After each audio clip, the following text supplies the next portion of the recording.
This is Work, Leisure, and Media Part 5, Screen Time. Until the last 20 years or so, when we talk about media, especially in adolescent development research, it's really only been focused on three things: television, movies, and recorded music. But in the last decade and a half or so, we have seen this rapid explosion in what your book calls new media. And all this means is just digital media. So on your phone, on your tablet, on your computer, you could be on an app, you could be communicating, sharing, streaming services, listening to music. All of those things would constitute as new media. Research on new media tends to be with adolescent development tends to be really focused on the negative effects of new media. But what we're going to find in the next couple videos is that that's not always the case. The problem that we actually have is that we're living in a society that's not just media rich, but media saturated. And I love that terminology that the author of your textbook uses. Virtually all of American households have at least one television. Okay, we're starting basic. But now let's kick it up a notch. 3/4 of American households subscribe to a premium channel or streaming service. Computers, internet access, basically every household, regardless of family income. If there is a family that has a child in school that cannot afford internet access, schools are helping out. And your book has the statistic of 93% of American teens go online every day. I actually doubt that statistic. I think that's an older statistic that was before education changed after the pandemic. I think that at the time, and again, I always tell you when I'm kind of giving my own opinion, here it is. And I did try my hardest to try to find some stats on this, and we're just not there yet because we're not deep enough into it. But prior to the pandemic, sure, I would take that 93% of American teens go online daily. During the pandemic, we're going to talk about this, the increase in adolescents going online because it was a way to socialize, right? But here's where my opinion comes in. I don't think that researchers or even educators realize that the shift in education to online platforms and online learning and remote learning and hybrid learning, I don't think they thought it was going to last as long as it did.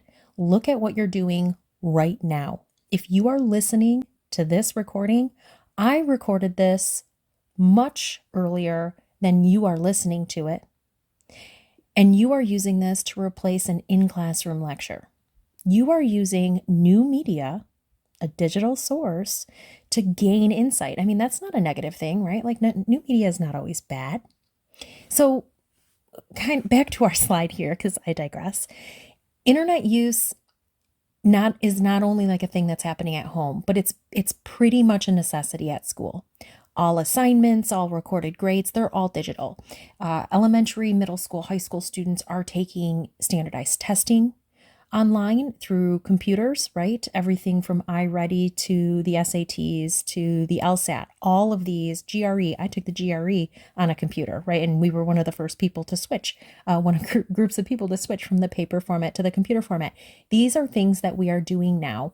Learning apps are being used as early as preschool. There are learning apps for everything from learning a new language in ASL or all the way up to learning math skills and puzzle solving that schools are using. There are books, there are libraries and libraries of books online that are specifically geared towards certain reading groups. EPIC is what they call it in the, that's what my kids use at school. So there's so many different platforms, so many different apps. Now, outside of school, about 3/4 of all, so about 75% of all adolescents have their own smartphone or access to one.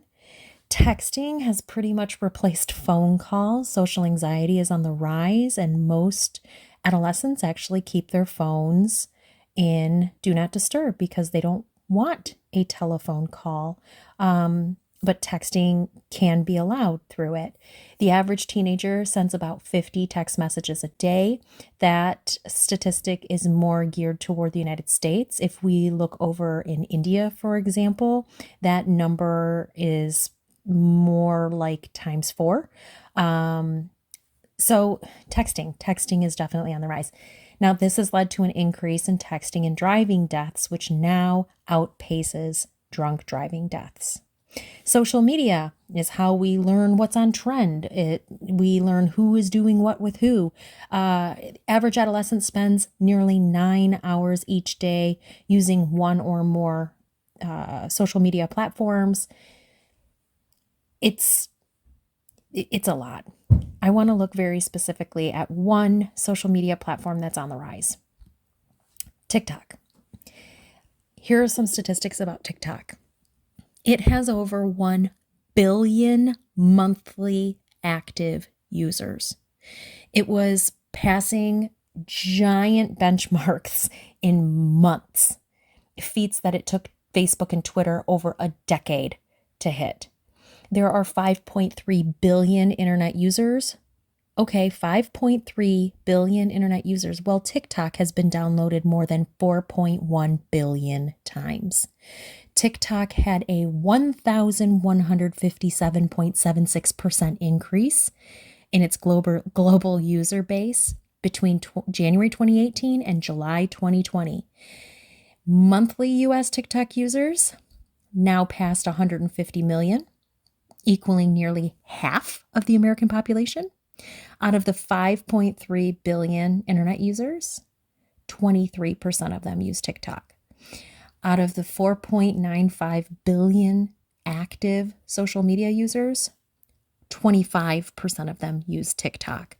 So this is a platform that can be used from everything of how to learn a new dance all the way to how to participate in social justice, how to style my curly hair, how to understand what's going on with Russia and Ukraine, how to vote, which leggings are most on trend.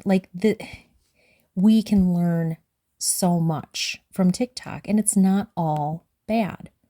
So let's look at the research on screen time. A recent survey from Ireland, the United States, and the United Kingdom found little evidence that adolescent well-being is related to screen time, either positive or negative. And moreover, the relationship between screen time and adolescents' mental health, it's kind of not an all or none type of thing. It's more about well, how much are they actually engaging in digital media? That's what's more related to mental health than are they using it, yes or no. There has been evidence showing, there has not been evidence showing any sort of causal or correlational relationship between screen time and school performance. However, there have been studies showing that adolescents who use in excess, like when they are on social media a lot, they actually have poorer sleep patterns. But friends, are they not sleeping because they're engaging in media, or are they engaging in media to fill the time because they're not sleeping? It's always important to remember that with these studies, correlation does not mean causation. We also have to beware of spurious correlations or spurious causations. This means that there is a relationship between the two. It's because of another factor, right? Two factors appear to be causally related, but they're not. There might be a confounding variable, or maybe it's just coincidental. Here's an example, by the way. An example of a spurious correlation. Ice cream sales and shark attacks are positively correlated. That's a true fact, friends. Those two things are positively correlated. However, there is another factor in there that makes this correlation make more sense. Warm weather. Warmer months bring more people into the ocean, hence more opportunities for sharks to attack. And warm weather means people want to cool down, so they eat cold foods, including ice cream. So The warm weather would be the confounding variable. Let me just show you one more. Divorce rates in Maine and per capita consumption of margarine. Holy Bob Outie, why are these so similar? This is an example of a spurious relationship. It just happens to be coincidence. We also have to beware of reverse causation.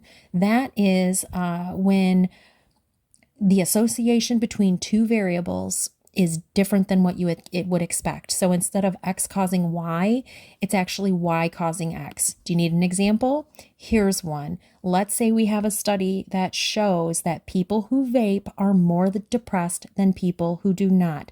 I can draw the conclusion that vaping causes depression. But what if it's the other way around? What if depressed people are just more likely to vape? Okay, so these are the types of things that we have to be aware of when we are looking at these studies on adolescent development, specifically with screen time and media. And that concludes this video.